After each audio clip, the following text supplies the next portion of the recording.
just missed by Thompson.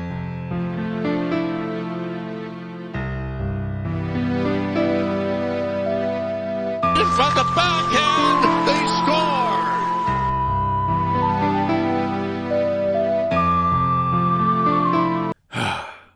This past week, we would see one of the most embarrassing records in NHL history tied, as the Buffalo Sabres shockingly, or maybe not shockingly depending on who you ask, would lose not 5, not 10, not even 15, but 18 games in a row they would lose. Thank God we have Jeff Skinner locked in at $9 million for 7 more years. But what is absurd about the Sabres is the fact that we all make fun of the Edmonton Oilers. But Buffalo has been in this spot for just as long, if not longer. I mean, since around 2010, it has really been all downhill.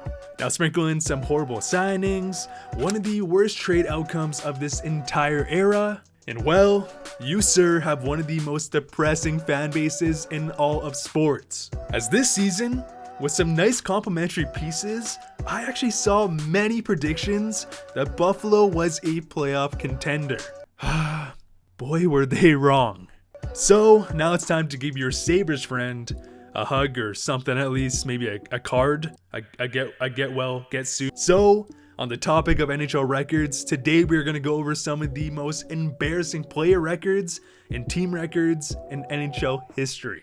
And you can also help me set a channel record by pressing that subscribe button for some more awesome hockey content.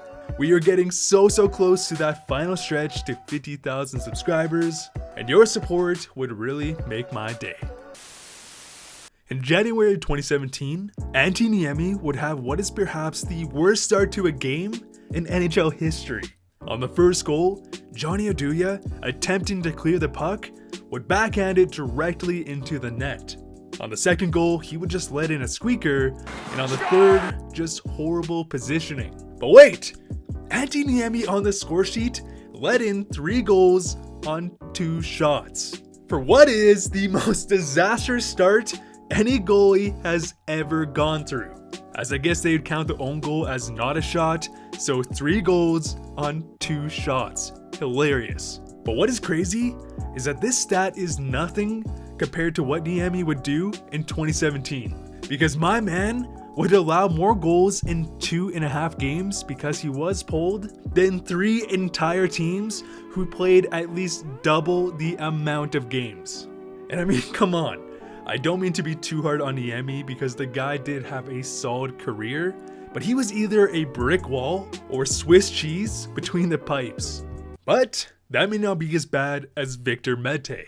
Drafted in the 4th round in 2016, Mete is an undersized but highly capable puck-moving defenseman. And that's the thing, Mete has excellent offensive awareness. In fact, he has proven he has excellent offensive awareness. But it took Victor Mete 127 games to score his first NHL goal. His first game was in the fall of 2017.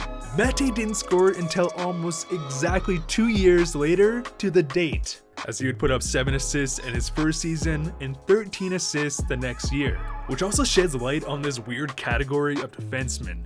Because you know, there's players like Chris Tanev, and now I guess Victor Mete, who can be highly efficient, valued players, who do almost everything right, besides putting the puck in the net. But the thing is, Mete's 127 games is not even the record.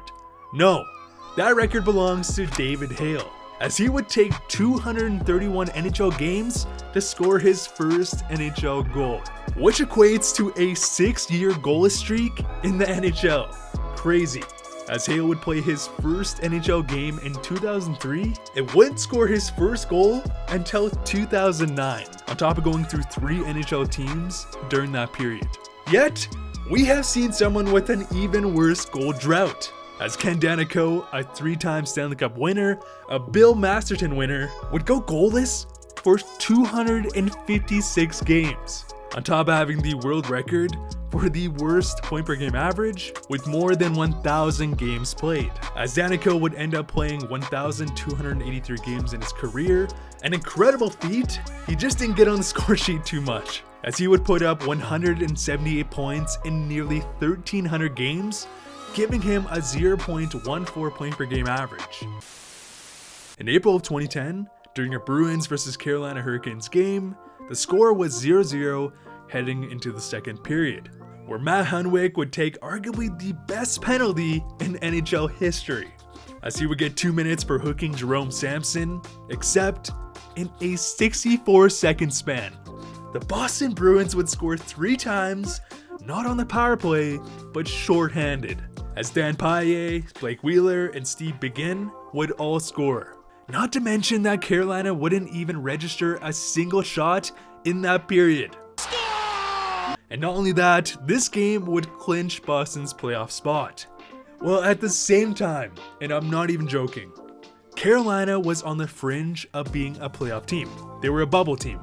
But because they lost that game, they would be mathematically eliminated from the playoffs.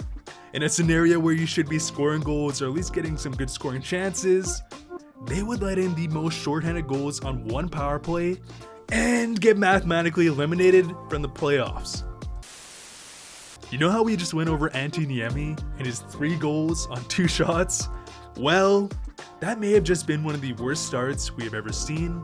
Yet, it doesn't even compare to what is actually the worst first NHL game for a goalie in history. Because on February 11th, 2019, Michael DiPietro, no relation to Rick, would receive an emergency call-up at the ripe old age of 19.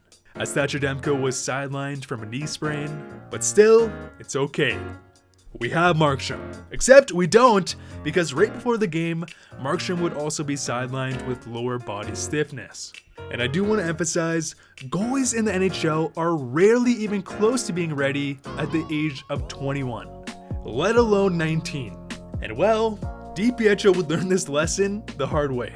First shot goes in barely 1 minute into the game. Okay, we'll bounce back. Third shot, own goal. Fifth shot, seeing eye deflection, so 3 goals on 5 shots, not even halfway through the first period. They would score the first shot of the second period, so there goes the momentum. And DiPietro, with no backups, would let in 7 goals in his NHL debut, marking it as the worst first game in the NHL record books. Team swapping, or maybe start trying extremely hard to win, which has also created a very embarrassing record. Because in August of 2005, we would see a monumental blockbuster trade, as the Heat Daddy, 1507, basically the greatest hockey player of all time, would be traded in a deal for Marian Hossa. And Hossa would develop into a superstar, arguably a top 5 talent in the league. 100 points in 2007, on top of having a lethal 2-way game, as he would light you up, while at the same time, he could shut down other top lines. But Marian Hossa was not happy with no playoffs in Atlanta. And I mean, I don't blame him. Thus, he would request a trade, and he would be acquired by the Penguins in a pretty lopsided deal. And well, his wish would come true, as Marian Hossa would find himself in Game 6 of the Stanley Cup Finals that very season. However, the Penguins would lose to a wagon of a Red Wings team. So the very next season, Hossa as a UFA had a very hard decision. And instead of re-signing with the Pens, Hossa would join the Red Wings in hopes of a two-peat. And the thing is, Hossa would find himself back in the Stanley Cup playoffs. This time, however, he was a wing and the Pens were on the other side. And in a cruel twist of fate, the Penguins, who Hossa rejected, would win the cup in Game 7. But that's not all.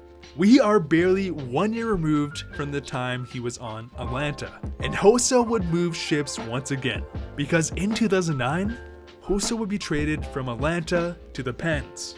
Now entering the 2010 season, so we're just barely a year apart, Hossa would be on his 4th team in just over a 1 year stretch, making him the most traded superstar in that time span we have ever seen.